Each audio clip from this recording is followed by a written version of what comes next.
capacity. We'll tell you what that could mean for future development projects. A live look at the riverfront there. It's been a gorgeous snowy day today, sitting at about -1. But how long is the snow going to stick around for? Colette Kennedy will join us later in the program for your full forecast. I'm Katerina Georgieva. Chris is away.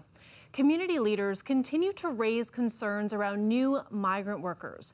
Nearly 700 people from other countries have already shown up for this growing season. And while they do have to receive a negative test before arriving and they're required to quarantine for 14 days upon arrival, there's worry about how that quarantine is being enforced. Jacob Barker has been looking into this and he joins me now live. Jacob, what is the confusion around all of this? Yeah, well, Kat, it's mind-boggling trying to get to the bottom of who is in charge of what when it comes to migrant worker programs. There are numerous agencies at all levels of government in charge of different aspects of it.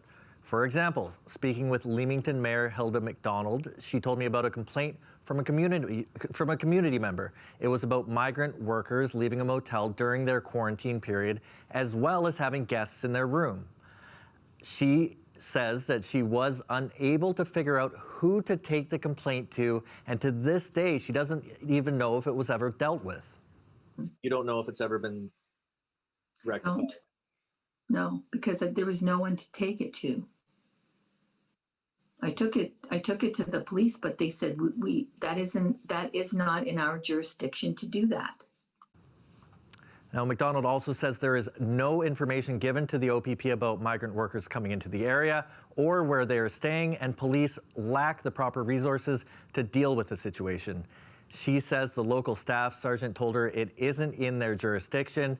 I did ask Essex OPP whether or not they respond to matters regarding the Quarantine Act for migrant workers, and they sent me back a release about enforcing stay-at-home orders, basically a non-answer. So who does she take it to? According to Eric Kuzmerchuk, Windsor-Tecumseh MP, it is the OPP. I asked him about the mayor's concerns about OPP lacking resources and information. Here's what he said. At the end of the day, it is the OPP locally that enforces the Quarantine Act if there are any violations of the Quarantine Act.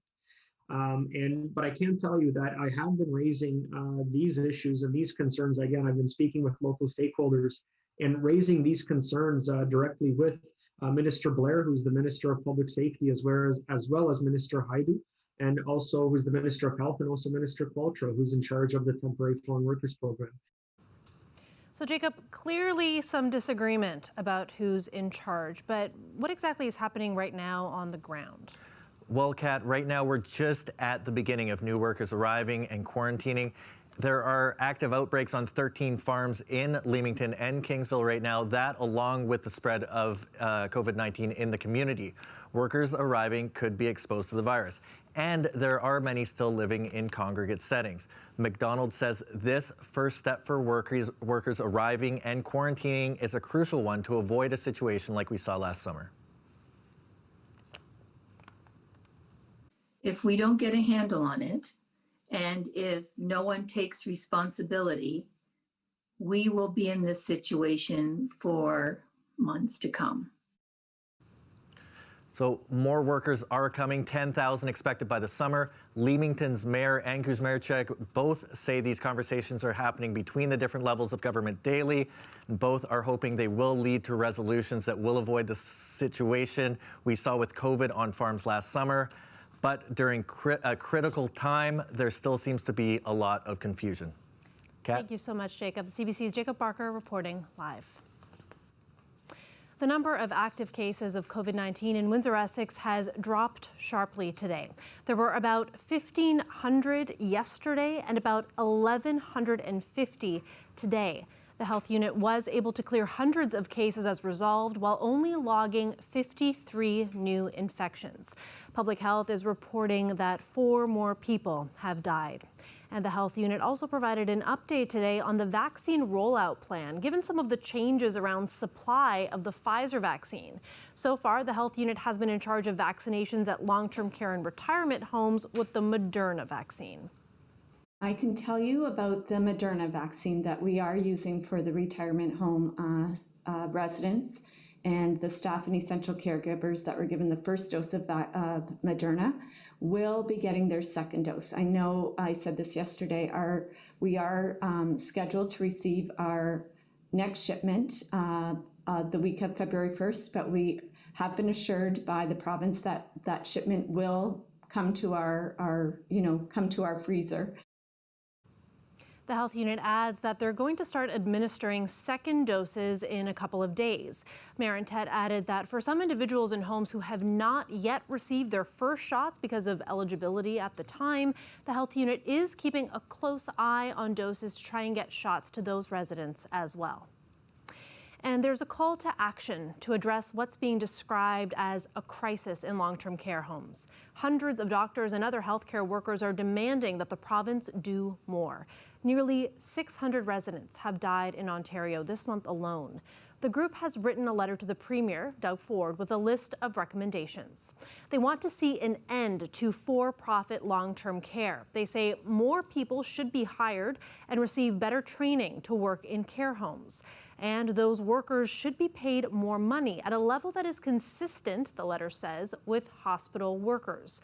They want more workers in the long-term care sector to have full-time status, at least 70%.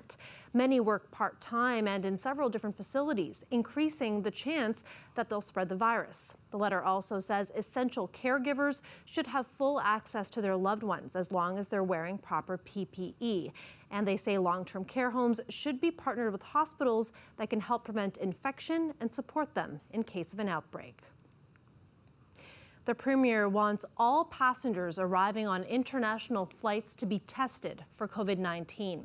He's also calling for a temporary ban on flights from countries that detect new contagious strains of the virus.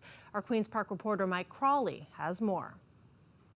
You're our first wall of defense. The Premier checks out the province's COVID-19 testing program at Pearson Airport. Travelers arriving on international flights can choose to get a free test. The program launched in early January. Since then, nearly 7,000 passengers have volunteered to get tested. 2.3% of them were positive for COVID-19.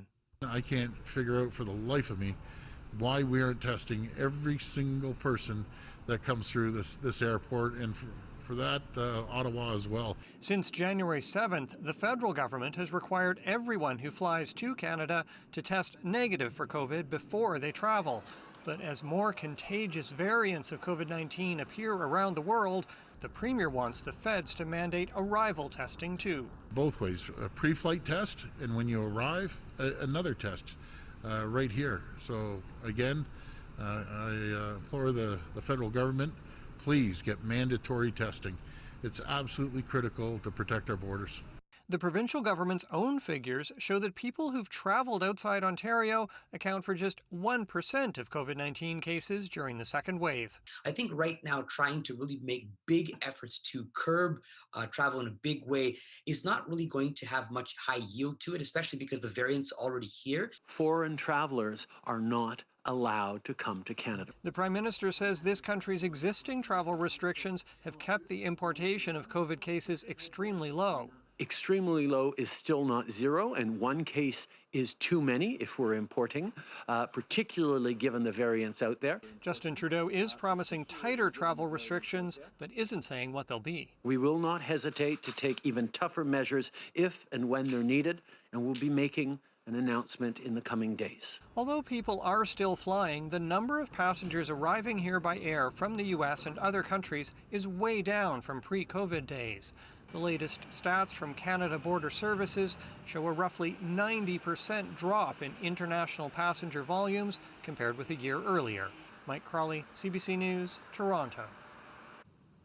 The rapid growth of the greenhouse industry in Kingsville and Leamington has caused the Union water system to step up plans to increase water capacity.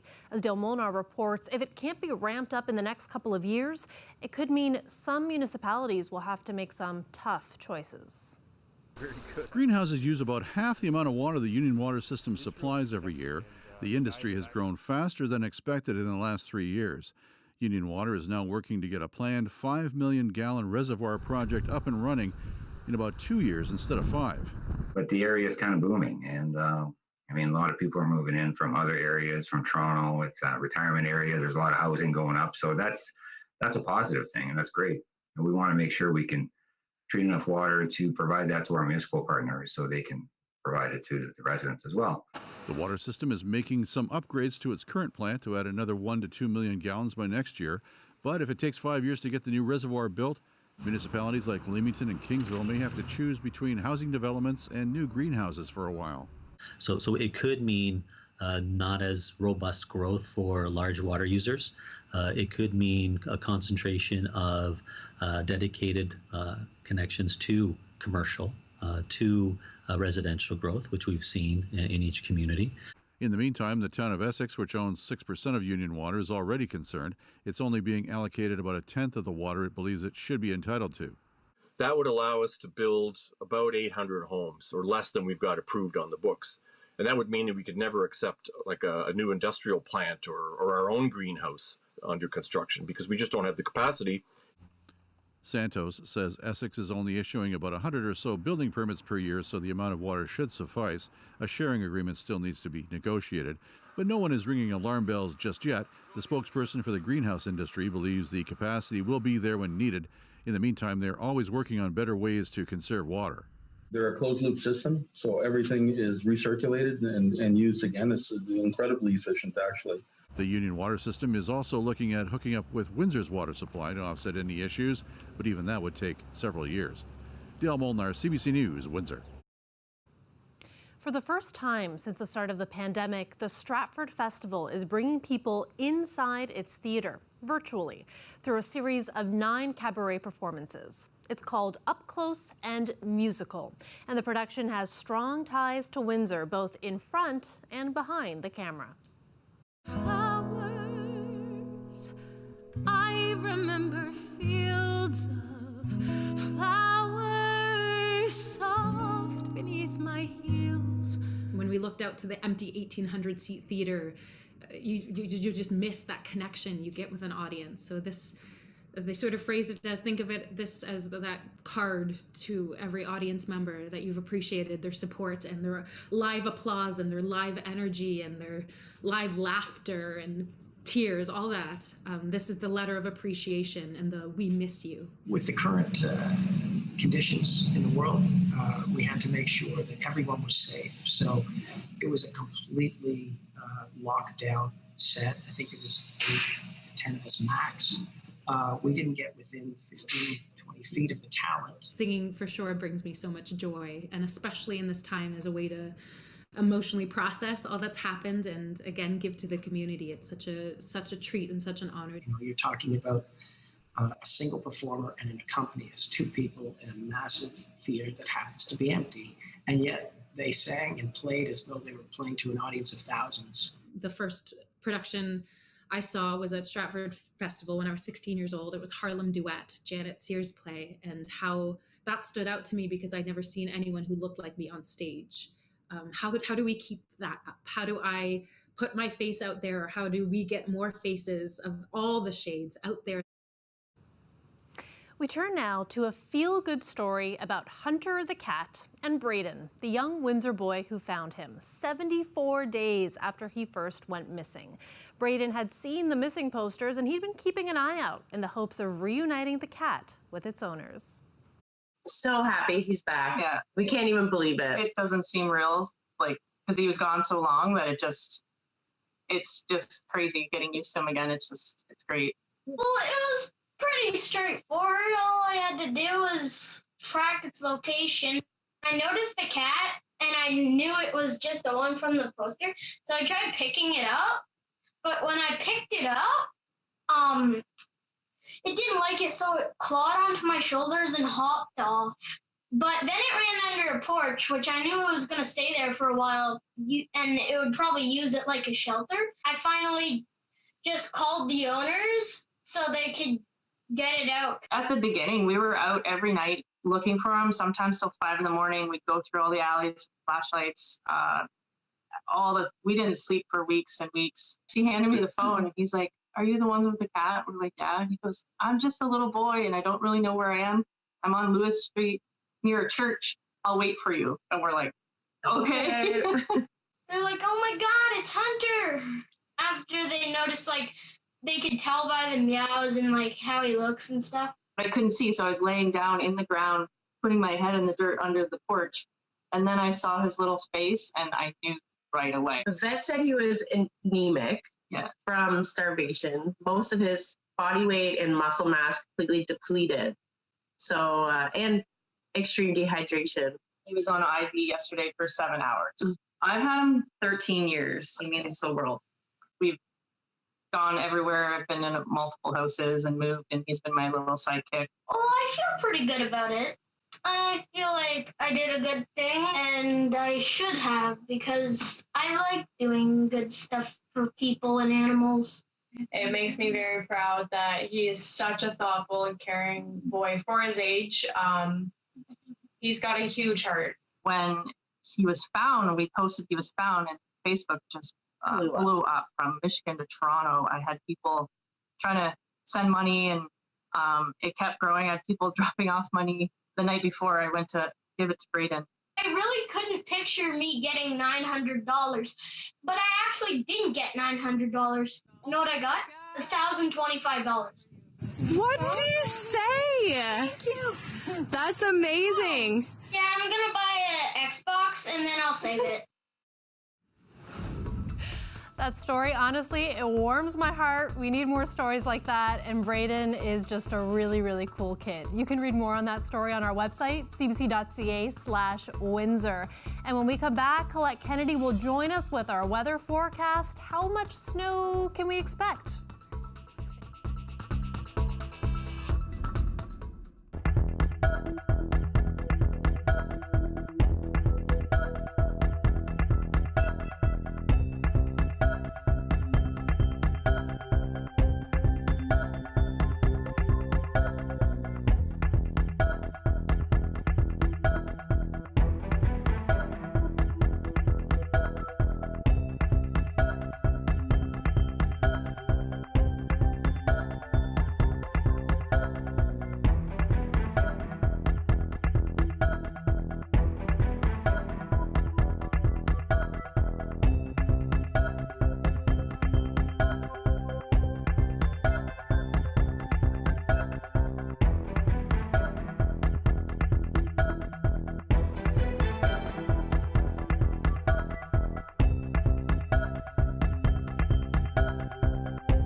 Welcome back. We were expecting to get some snow today. It wasn't a ton, but it sure was pretty.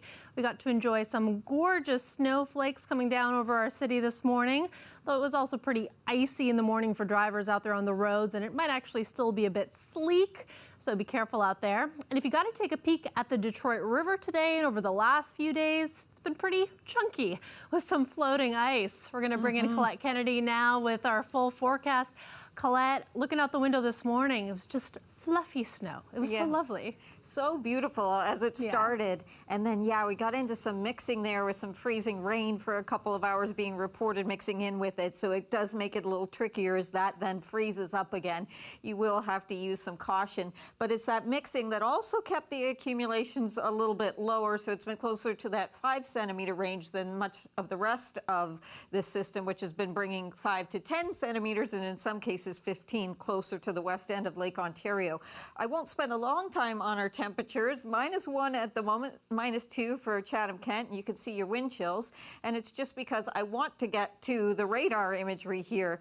And you can see this storm, how extensive it is from Boston all the way back. Still a little flurry of light snow activity in Chicago, and here's Windsor in between. So we're really on the tail end of this, have been, as it's pushed off towards the north and to the east. However, just because of that rotation behind it, still a little bit of light snow or flurry activity as we go into the evening and even the overnight hours. And then as we move forward in time, we're going to find a little bit of lake effect setting up to the east of Windsor. So for now, though, snowfall warnings, weather statements, all gone. All that's left are weather advisories, and those are well over into eastern Ontario. So as we step forward, this is what you'll see here. This is kind of the tail end. And then what happens as we go into Wednesday, at times, there's going to be some of this, especially Wednesday to Thursday, picking up a little bit. So just that corridor there where we'll get into that band of lake effect. We should have the drier conditions back towards Windsor, Leamington as well. But Chatham-Kent, you'll likely get tagged by some of this, and certainly the London area will.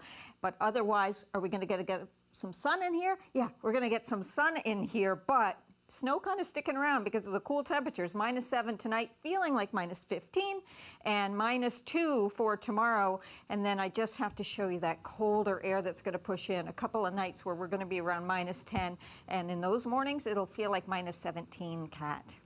Thank you so much, Colette. I'm always happy to hear when I hear a little bit of sun. That's great. Yes, we got that with the cooler air, that's for sure. Thanks, Colette. And when we come back, we'll tell you about a makeup artist whose work has gone viral. You're going to want to see this. Stay with us.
Welcome back. We have a pretty cool story coming up. His intricate makeup designs are racking up millions of views on social media.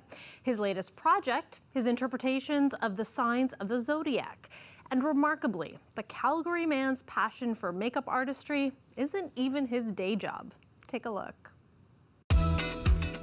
I'm really digging this look. Rise and shine, and let's do our makeup. My name is Brian Francisco, and I'm a creative makeup artist. I've created the Zodiac Sign series. I do TikTok videos, and I also upload it on my Instagram, where I wasn't expecting the response of the public. You asked for it, you got it. Let's do Aries. I was just mind blown. Should I add some gold?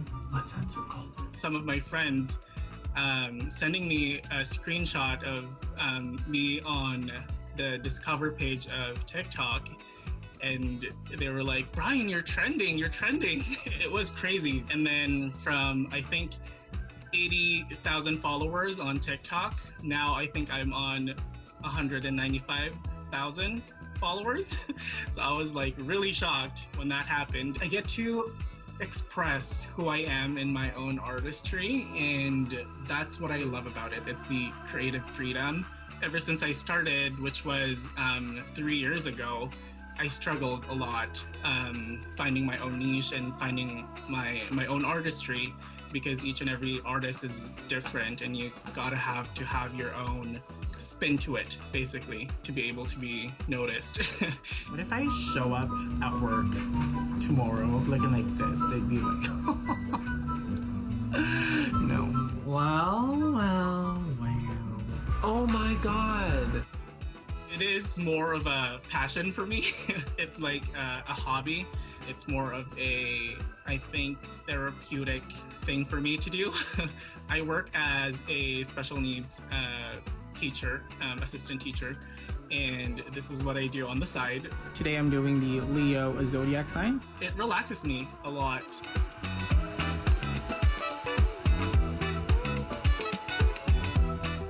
It's just so nice to, be able to share my passion and my artistry to others. And it's just mind-blowing that other people does appreciate it too.